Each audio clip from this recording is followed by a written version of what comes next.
Yo, shalom, shalom.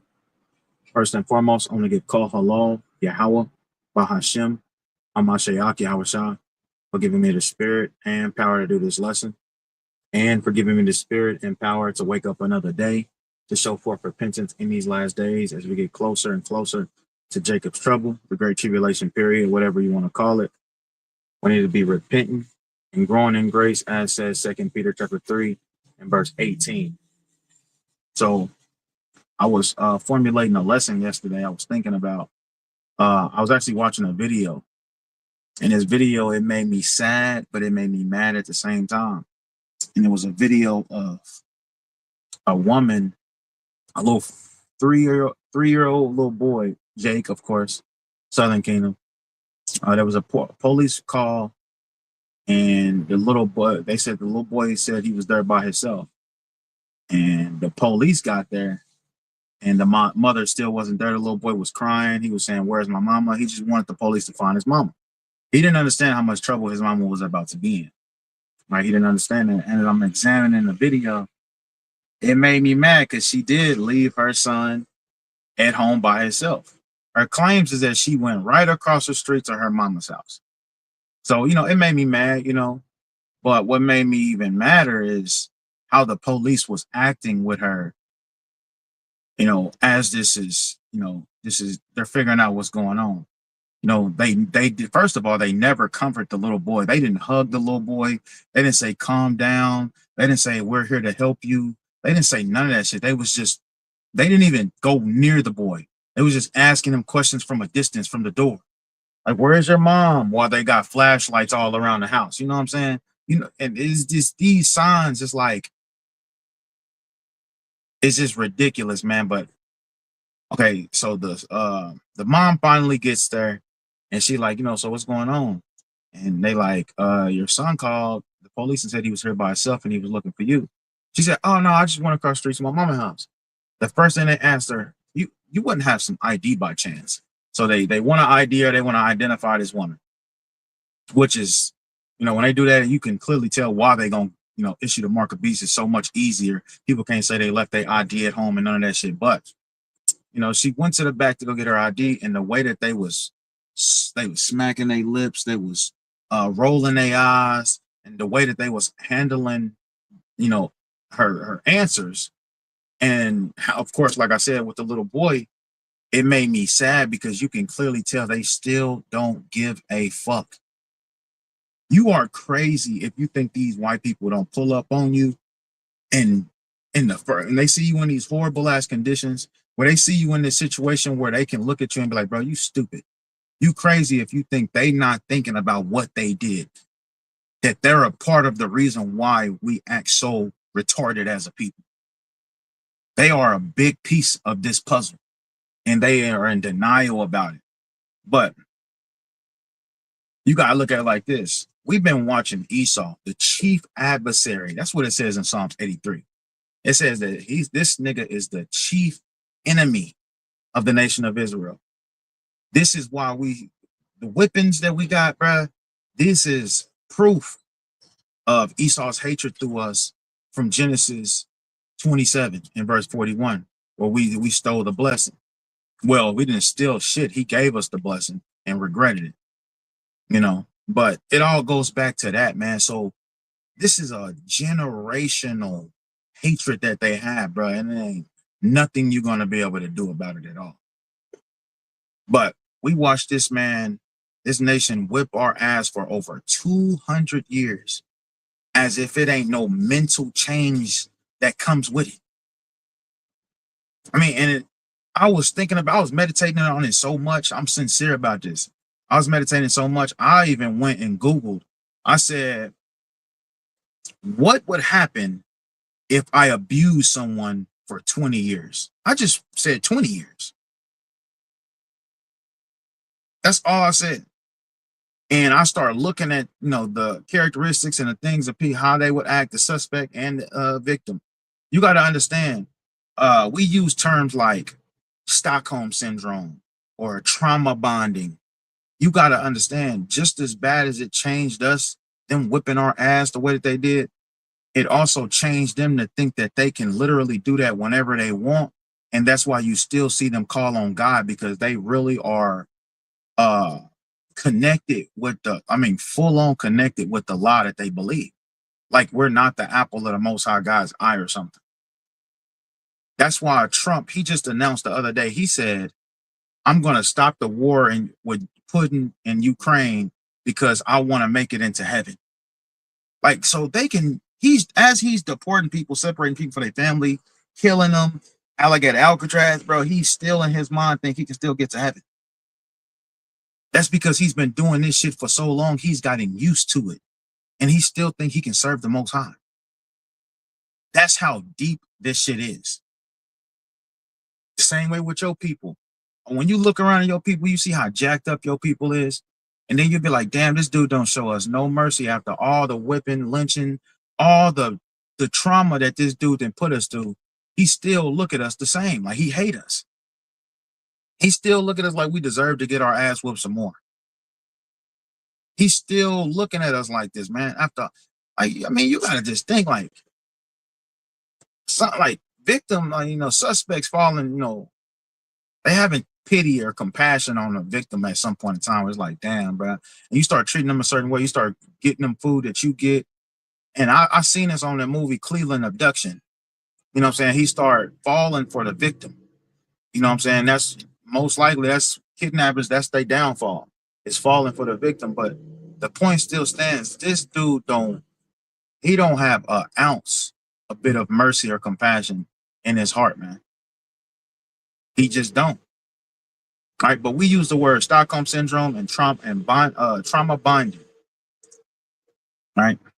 So I'm gonna read it. It says, "How does as I was scrolling, like I said, I typed in what would happen if I abused someone for 20 years? This ain't 200 years. This is just 20.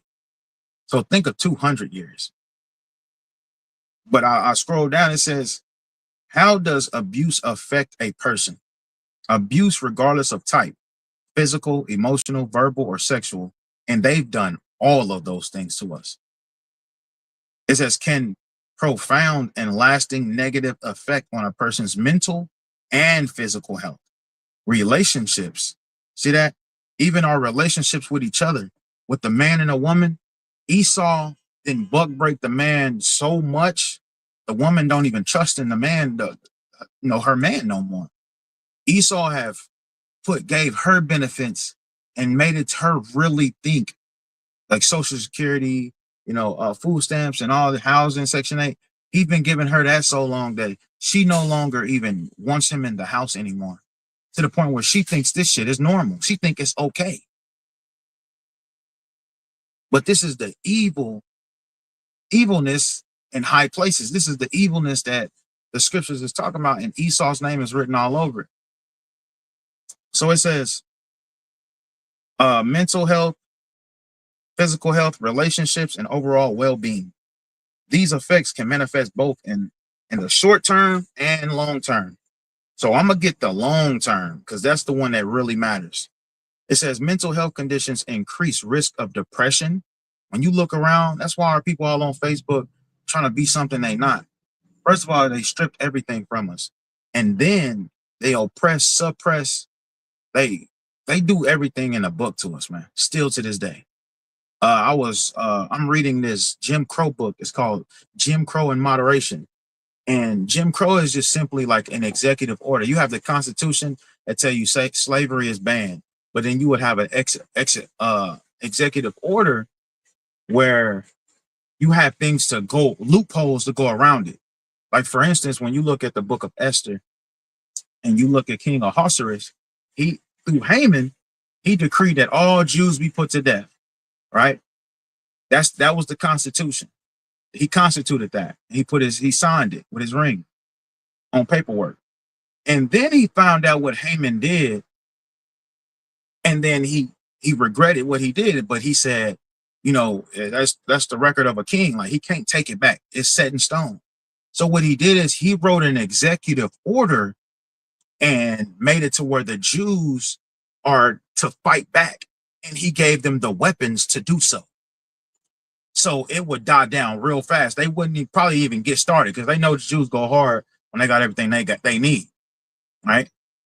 So he wrote those executive orders to make it where it's a fair game. So if they wanted to, they could, and the Jews can fight back, and they gave them the weapons to do so. So that's exactly what that is. When you look at Jim Crow and you see how alive it really is, that's what they do. They say slavery doesn't exist. They say slavery don't exist except, right? That's what it's saying, like the 13th, 14th Amendment. I don't know which one it is, but they say slavery doesn't exist. And then they come with Jim Crow as an executive order, and they write laws around it. Like, but if you're a felon, you get treated like a slave.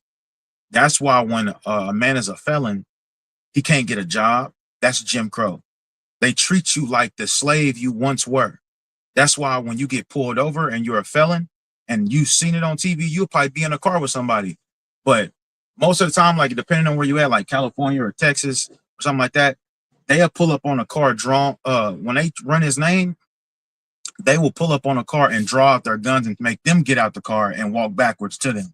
That's the slave mentality. That's how, where you going, boy? That's that mentality. That's those actions. Where you going, boy? They ask you that too. Or they'll simply walk up to the car. They know he a felon already, and they ask him, do he got guns, drugs in the car? Do. They asking him step out of the car. They pat him down. They searching the car. They treating him like a criminal. Because I was reading too, they said that they trying to have all blacks, Hispanics, and Native Americans. And they didn't say Native Americans, but we know Mexicans and Native Americans are put in the same category. It said that all blacks, Negro, and Afro Mexicans, they want to get us to all be felons so that the Jim Crow applies to us justifiably. That's what Jim Crow is, man. When you get treated different, you get treated like a slave, literally. So they've written executive orders to go against. And there's a whole bunch of stuff in that Jim Crow book I want to bring out, but I'm still reading it, but it's a whole bunch of stuff in that book that'll show you Jim Crow is literally still alive today. And it just further proves they see a destroyed people, but they want to completely annihilate you, man. And you got to ask yourself why. You have to ask yourself why. And the answer, the golden answer, the golden goose egg is Genesis 27:41. It goes all the way back to a birthright. And like I said, it ain't nothing you can do about it. It ain't nothing you can do about this generational hatred that they have towards you. Ain't nothing you can do. But it also says, mental health conditions. It says increased risk of depression, anxiety disorders, PTSD, and eating disorders. It also goes into trauma-related symptoms, nightmares, flashbacks, and difficult forming healthy relationships. You see that? Difficulty forming healthy relationships. And this makes sense. Why the, you know what I'm saying? Another Jim Crow was black couples and Mexican couples wasn't allowed to be affectionate in public. It wasn't allowed. That was against their rules. So this is why we see these kind of things. You barely see, a black man or a Mexican man kissing on their wife and love their wife and holding hands unless they young. But naturally, you really don't see it no more because that's Jim Crow. They've broken us from that. They've broken us from that affection. Straight up, man. The only thing we can do is find people that's not beyond repairable and fix them up through the spirit and the power of Yahweh Yahweh Shah. That's the only thing we can do. Because we give our people this information, but they choose to ignore it. And I get it, our people sick. That's why we don't get tired and doing well. We're not weary and well doing. But at the same time, man, this word can really heal our people. And I'm going to go into that in a second too. But it also says increased risk of turning to alcohol, drugs, or self-harm as copying mechanisms. And that's why you always hear our people talking about a damn perk 30. Talking about some Don Julio or talking about rolling up gas. The most hurt niggas in the hood are the ones that smoke weed and do cocaine and pop perk and drink. Them the most hurt ones, but we hurt as a people. We fucked up as a people, man. And the saddest thing about it is, bro, they know this shit. They know this already. I don't care if it's your your average Edomite walking. I don't give a damn if he's homeless. He knows and understands why black people and Mexicans act the way that they do. They understand that the same way we do. They understand it. But guess what? When you look at, when you see it, they're not doing nothing to help you.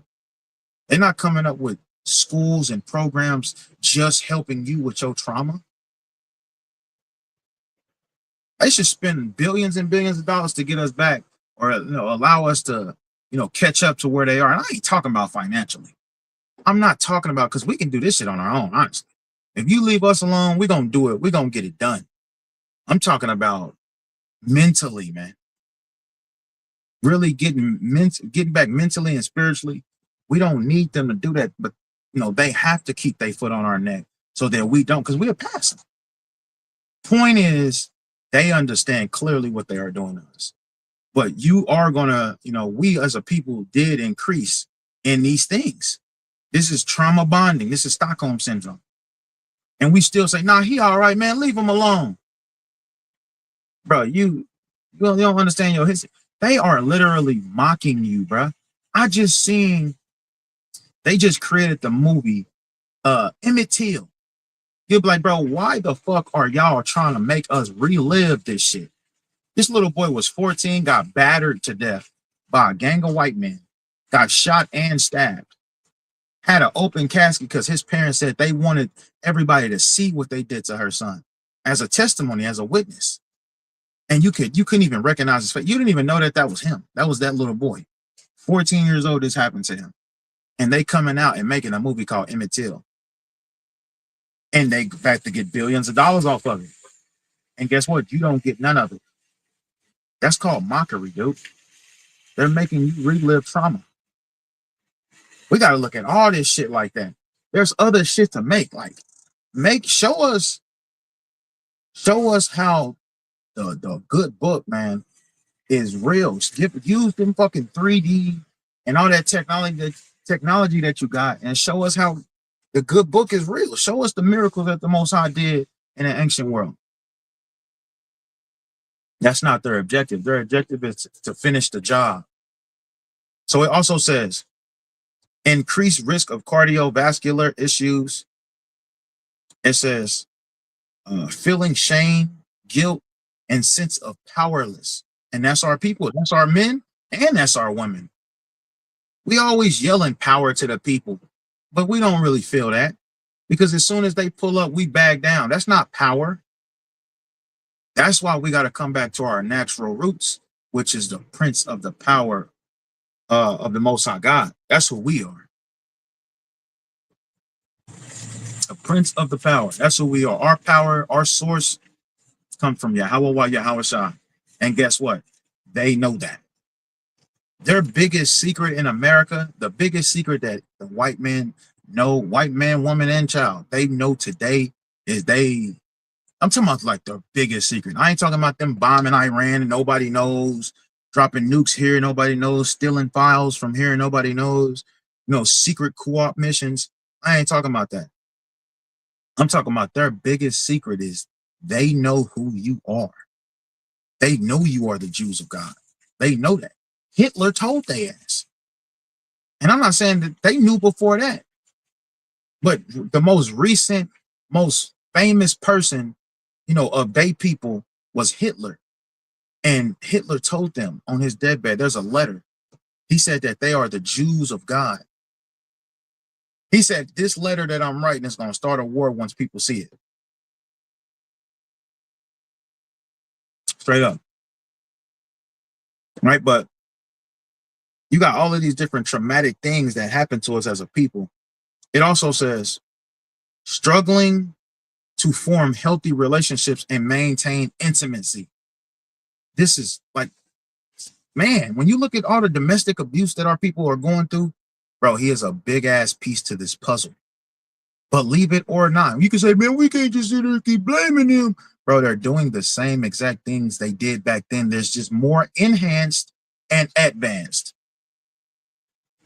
You look in the prison system, bro, they sitting there letting these people, these brothers and sisters rot in these prisons due to their crimes. But look at all the fucking crimes they commit. That's called lynching someone. That's how you modernize it. We're gonna make money off this nigga while we lynching. Modernized lynching. They got modernized buck breaking, making a grown ass man, buff ass man that's supposed to be in an army, making him put on a dress. It's called buck breaking. These things still live, man. It worked too perfectly for them to just cast it away. This is for believers, man. This lesson. This is for the believers. We got to understand. My whole point when I was thinking about it and when I came up on all of this is, bro, they are really the true Edomites of the Bible, bro. And we also have to understand to balance it out is uh, we got to live peaceably with all men. You got to understand who they are and you got to, stay away from them, of course. But we got to deal with them in this world. Deal with them accordingly. You have to deal with Esau with wisdom because that nigga is crafty. You have to. And when I say that, dealing with him with wisdom, just make sure you do all what, have your ID updated, your driver's license updated, have your social security card, all that shit, man. Have everything up to date. That's what we need to be doing. Just so he can, when he blame us for something, it's unjust because the Bible talks about that in Revelations 12 and 10. It says that the accuser of our brethren is cast down, who accuse them before the Lord day and night. That's what they do. Look at Jacob. Got us all in sin like the Most High and just sitting back watching. They got us all in sin, right? That's them accusing us. But it also says increased risk of future violence. A cycle of violence may be perpetrated with victims becoming abusers themselves. So when you see the black man abusing his wife, you see him abusing his kids, you see the black woman abusing her husband or abusing her kids.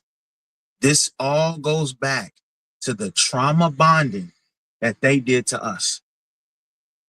When you beat the shit out of somebody for so long, they're going to eventually beat the shit out of somebody. And then they're going to beat the shit out of somebody. And it's going to be a pyramid scheme, a triangle. You did this to them, they did it to you. It goes back all the way in a circle. And that's the same way with their children. They watched their fathers and mothers beat the hell out of the slaves, and that's what they wanted to do. And it became, a sickness to the point where everybody fucked up now. You got white people thinking that they just so privileged and they don't got to work. And then you got black people thinking, we didn't build this whole damn country. We shouldn't have to do nothing else. And it's creating a big ass problem. But it's prophecy. It's a prophetic problem, but it's we look at it as, a beautiful problem. You know what I'm saying? This is a beautiful problem that we're dealing with right now because it's prophecy. But you got to look at it like this too. We watch them speak of statistics all the fucking time. They always talking about the statistics of something. The statistics of HIV, the statistics of how tall a mountain is, they got the statistics on all of this shit. You think they don't know? They don't have the statistics on your conditions as a people? Bro, they know. They just don't give a fuck. They don't care. Right? And that's where you can go into, like I was just looking up, what would happen if I abuse somebody for 20 years? Or look up what abuse does to the mental, what it does to your brain. Look up those things and see. And these are their fucking statistics. They're showing you what it does to the brain, which means what? They clearly fucking know. They know this already. When you look at our people, bro, you be like, man, I've seen so much stuff being 33 years old. I've seen so much stuff that it's just like, I see exactly why some of our forefathers would tear their clothes or rip their beard off or rip their hair out. I see exactly why, because the conditions of our people, bro, this is the most craziest. It's the most complete. All of our slaveries, this one is the most complete. All right, our people walking around with HIV all on Facebook, Instagram, like it makes you, like me personally, I don't even want no more women, bro. I don't even want no more. I'm cool with the ones I got. Because everybody is walking around. I ain't gonna say everybody. Everybody is walking around with HIV, man. And I'm talking about as normal. They be like, y'all don't talk to Mike no more. Yeah, no, they say don't talk to. No, this is what I seen. I seen what do you say? Let me calculate it. Mike is out here again giving other women herpes. Shane is out here again giving women HIV. And it's the other way around, but they passing this shit around like it's normal. They passing around like it's normal. Some people don't even figure out they got HIV until they partner tell them. And then they go get checked. Man, that's the condition of our people. Now, there's a reason for that, of course. We don't trust them because of Tuskegee. It's the same thing. Yeah, I get it. But at the same time, that's why we got to be careful and who we lay down with. But guess what? That's a problem too, because our people are hypersexuals. So you got HIV being normally passed around amongst our people, man. Right? And then you also have women leaving their children at home, like I was going over earlier, which it'll make you mad, but it should make you sad too, because it's like, damn, we wasn't always like this. Why are we like this now? Because of the nation that's ruling. It's simple. But the first thing Esau try to do is try to be in denial. They try to be in denial that they did all this shit. Nigga, you did it. And you gonna bear your judgment for it. You got like I said, too, men and women's abuse, domestic abuse, man, that shit is at an all-time high. All-time high. Women committing adultery, men committing adultery, and women committing adultery and sincerely think the shit is normal. Now, I was watching a video the other day, yesterday, matter of fact, and it was a woman. She was begging for her husband. She was like, I can't live without you. No, I can't live. She cheated on him. Of course, he committed adultery. He's like, I can't live without you. La, la, la, la. She just ranting on his front porch. She would not leave. She was crying. He was like, you embarrassing me. It ain't going to happen. She was like, she said, I'm going to kill you before I allow you to marry somebody else because, I love you that much. And I get it. A lot of women, they do that shit until they realize that it's over and then they move on. But I truly believe that some women really just don't fucking understand until it's too late. Some women really go through that where they really think cheating and adultery is fucking cool, okay. Everybody's doing it. It's a trend. They sincerely believe that it's okay to do it. And once they find out from somebody that really loves them that it's over, that's when they really understand that, nigga, this shit is real. But a lot of times they don't understand because there's no real consequences for it. Guess who's to blame for that? Here it is. We can't judge people according to our law because you have your laws. So why the fuck aren't you judging according to God's laws? Why is most of your constitution has nothing to do with God's laws? Man, I'm telling you, these are the true Edomites from Edom. Esau from Edom. You got also hypersexuals. Hypersexuals is somebody that actively just likes to have sex all day, every day. Like, bro, I'm sincerely saying this. I'm not saying this shit to boast or be prideful, but I have women that ask me for my number. I give it to them, or I get their number. I'll be talking to them, chat. I'm filling you out first for sure. I'm talking to them, trying to understand them. And the only time that they're actually hyper is when it's something like, I want to say intimacy going on, but like if we're talking about kissing, grown-up stuff. When you're talking about grown-up stuff, that's when it seemed like they get excited. That's when the texting is back and forth real fast. And I don't all the way blame them because I understand, we are hypersexual ass people. I understand all that shit. I understand it. But I'm not, I've grown from that. All praises to the Most High Yahweh Shah. I've grown from that. But you see the condition of our people, they're a whole bunch of hypersexuals, man. And, they always send me some pictures or send me a video. It's like, no, what the fuck? I don't say anything. When they start talking like that, I'm not texting back at all. Right? But hypersexuals, Hypersexuals go, when you go back to hypersexual, it goes back to breeding farms where they would literally have males and females in a farmhouse, a barn, and making them have sex. They had certain men that they called champions in the 1800s, and they would literally make him go around and spread his seed because he was a strong, he had strong genetics, strong genes. His kids grew up to be, something in the slave on a plantation. So they would take that man and they would just pass him around different plantations and pay big money for his seed so that he can have more children and grow, you know, children like that. Man, that's going back to the NFL and the NBA. Bro, the Jim Crow is still 100%, not 90, not 80, 100% in effect still to this day right now. And you best believe that, man. You best know that. You best know who you're dealing with, bro. These are the true Edomites of the Bible.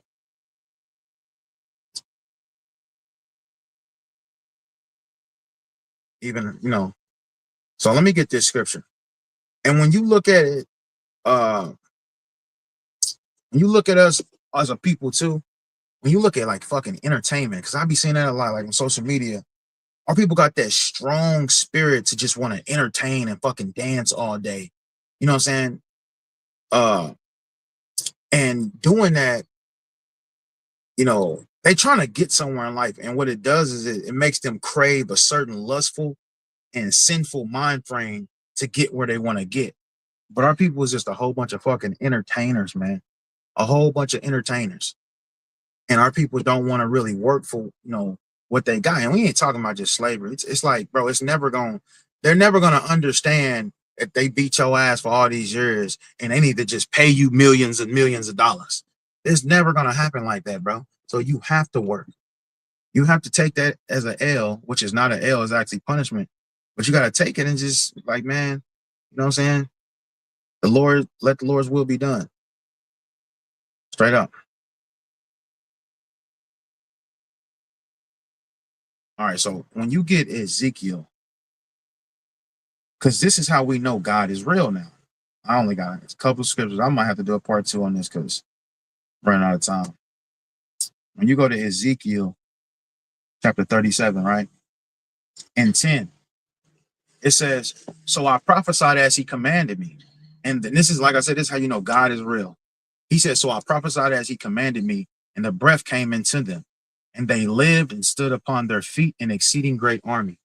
So when you look at us through all the trauma bonding, all the Stockholm syndrome, here we are yelling at our people on the highways and byways, telling them to separate from the enemy, proving the facts on what he did to us, proving how he's Esau, proving who we are. We're not generations behind them in education no more, simply through the wisdom of the scriptures. That shows you why they don't want you following the true wisdom of the scriptures. And that's why they don't want us to know who we are, because it would set us right back on top almost overnight. Since the 60s, this word been coming out. Since the 60s, it should have took way longer for us to shake back from all this trauma that we didn't suffer. Right? But the Lord said, Ezekiel said he prophesied as the Lord commanded him.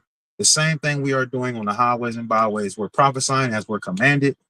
And breath, which is, the law, the breath, the wisdom, knowledge, and understanding of the scriptures, entered into them and they lived.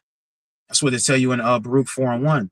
He that keepeth the commandments is the law of life, roughly paraphrasing. But law of life, it gives you life. So they stood on their feet, they lived and stood upon their feet in exceeding great army. That's what you see.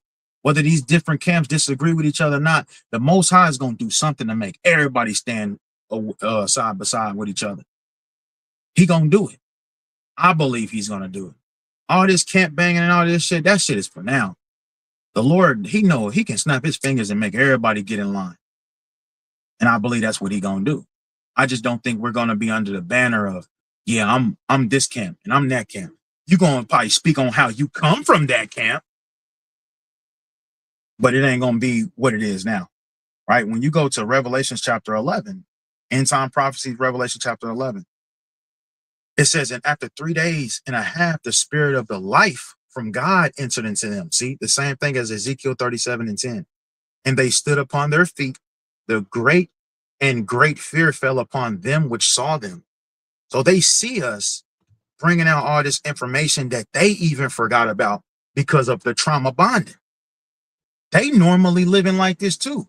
And when you at work and that Edomite, he's naturally treating you like a slave. This nigga ain't even trying to.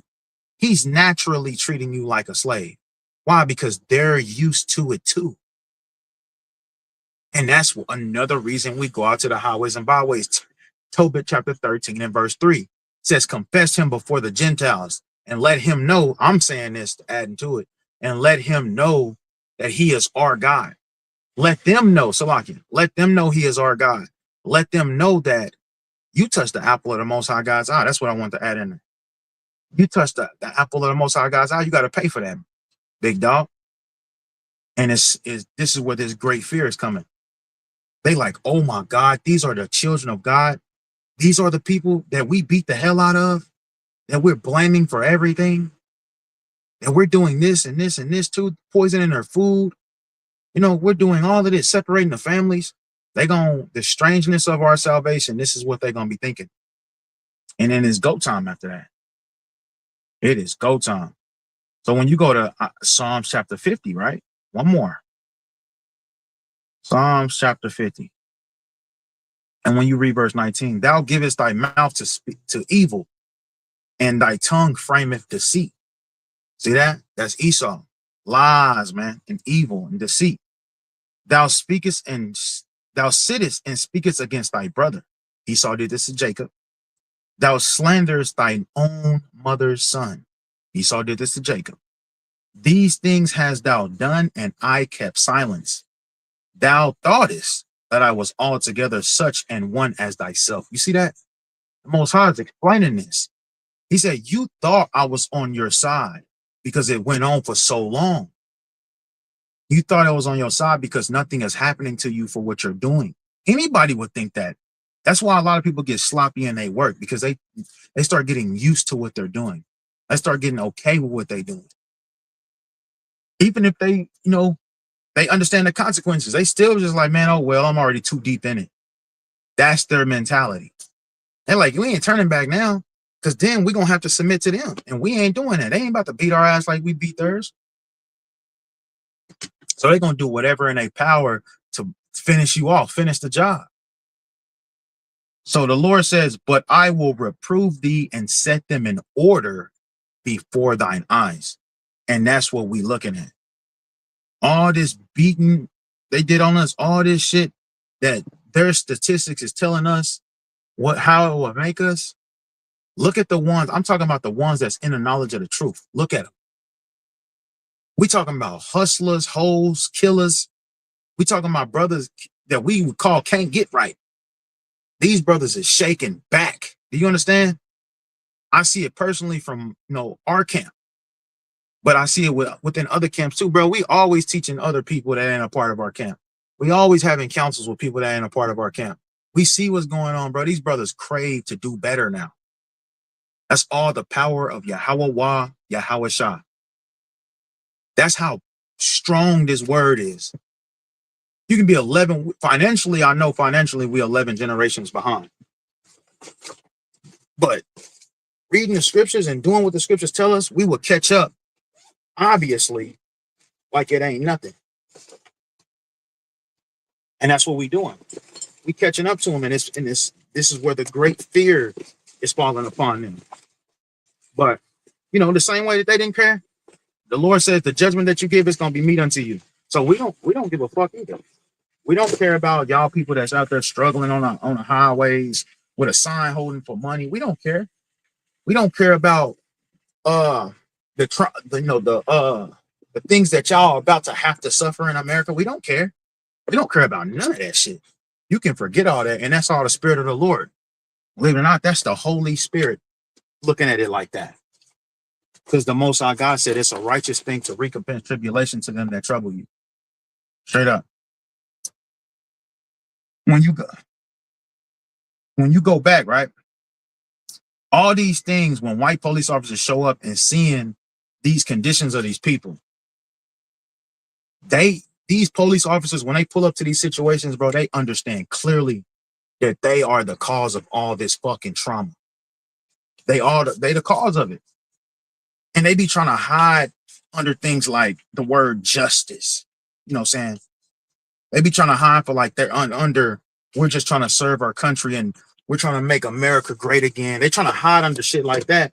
But truth is, they fucking hate us.